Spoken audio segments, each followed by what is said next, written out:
ಭಾರತ ಪಾಕಿಸ್ತಾನ ಸಂಘರ್ಷದ ಹಿನ್ನೆಲೆಯಲ್ಲಿ ಬೇಲೂರು ಕೈಗಾರಿಕಾ ಪ್ರದೇಶದ Hindustan petroleum corporation limited LPG ಘಟಕದಲ್ಲಿ ಆಪರೇಷನ್ ಅಭ್ಯಾಸ ಕಲ್ಪಿತ ಪ್ರದರ್ಶನ ನಡೆಯಿತು.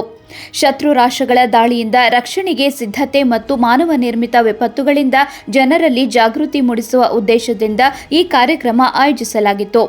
ಕೇಂದ್ರ ಮತ್ತು ರಾಜ್ಯ ಸರ್ಕಾರಗಳ ಆದೇಶದಂತೆ ಜಿಲ್ಲಾ ವಿಪತ್ತು ನಿರ್ವಹಣಾ ಪ್ರಾಧಿಕಾರ, ಜಿಲ್ಲಾಡಳಿತ, ಎಚ್ಪಿಸಿಎಲ್ ಮತ್ತು ಎಲ್ಪಿಜಿ ಕಂಪನಿಗಳ ಸಹಯೋಗದೊಂದಿಗೆ ಈ ಕಾರ್ಯಕ್ರಮ ನಡೆಸಲಾಯಿತು.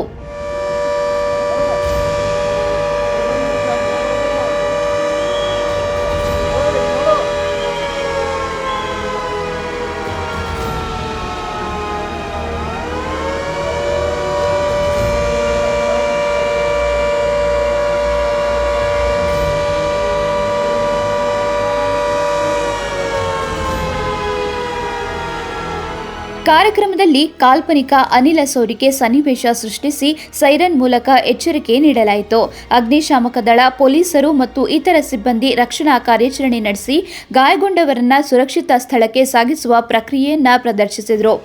ತುರ್ತು ಸಂದರ್ಭದಲ್ಲಿ 7 ಸರ್ಕಾರಿ, 31 ಖಾಸಗಿ ಆಸ್ಪತ್ರೆಗಳಲ್ಲಿ 2241 ಬೆಡ್ಗಳು, 1740 ಆಕ್ಸಿಜನ್ ಬೆಡ್ಗಳು, 399 ಐಸಿಯು ಬೆಡ್ಗಳು ಮತ್ತು 207 ವೆಂಟಿಲೇಟರ್ಗಳ ಸೌಲಭ್ಯವಿದೆ. ಭದ್ರತೆಗಾಗಿ 725 ಹೋಂಗಾರ್ಡ್ಗಳು, 164 ಸಿವಿಲ್ ಡಿಫೆನ್ಸ್ ಸಿಬ್ಬಂದಿ ಮತ್ತು 466 ಅಗ್ನಿಶಾಮಕ ದಳದವರು ಸಿದ್ಧರಿದ್ದಾರೆ.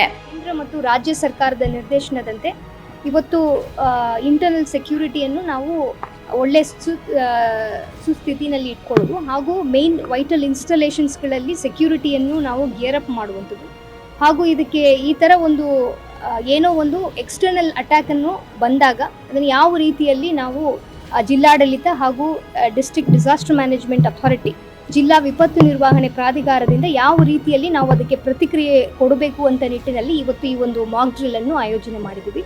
ಸೊ ಇದರಲ್ಲಿ ಸಕ್ರಿಯವಾಗಿ ಫೋರ್ಸ್ ಮೊಬಿಲೈಸೇಷನ್ ಬಗ್ಗೆ, ಅದು ಪೊಲೀಸ್ ಇಲಾಖೆ ಅಲ್ಲದೆ home guards, civil defence, fire department ಮುಂದಾದಂತೆ ಉಳಿದ ಫೋರ್ಸ್ಗಳನ್ನು ನಾವು ಮೊಬಿಲೈಸ್ ಮಾಡೋದು ಹೇಗೆ ಎಂಬುದನ್ನು ಕೂಡ ಈ ಒಂದು ಅಣಕು ಪ್ರದರ್ಶನದಲ್ಲಿ ನಾವು ಇದನ್ನು ಮಾಡಿ ನೋಡಿದ್ದೀವಿ. ಜಿಲ್ಲಾಧಿಕಾರಿ ದಿವ್ಯಾ ಪ್ರಭು ಅವರು ಯುದ್ಧ ಸಂದರ್ಭದಲ್ಲಿ ಜನರು ಮತ್ತು ಜಾನುವಾರುಗಳ ರಕ್ಷಣೆಗೆ ಮುಂಜಾಗ್ರತಾ ಕ್ರಮಗಳನ್ನು ತಿಳಿಸಿದರು. ಪೊಲೀಸ್ ಆಯುಕ್ತ ಎನ್ ಶಿವಕುಮಾರ್ ಅವರು ಕೈಗಾರಿಕಾ ಪ್ರದೇಶಗಳಲ್ಲಿ ಘಟನೆಗಳು ಹರಡುವ ಸಾಧ್ಯತೆಯಿಂದಾಗಿ ಈ ಅಭ್ಯಾಸ ನಡೆಸಲಾಗಿದೆ ಎಂದರು. ತುರ್ತು ಸಂದರ್ಭದಲ್ಲಿ ಸಂಪರ್ಕಕ್ಕಾಗಿ ವಿಪತ್ತು ನಿರ್ವಹಣಾ ಸಹಾಯವಾಣಿ 0836 244 5308, 244 1077 ಮತ್ತು ಪೊಲೀಸ್ ಸಹಾಯವಾಣಿ 0836 2233 555, 0836 2233 201 ಲಭ್ಯವಿದೆ. ಈ ಅಭ್ಯಾಸವು ಜನರಲ್ಲಿ ಭದ್ರತಾ ಜಾಗೃತಿ ಮೂಡಿಸಿತು.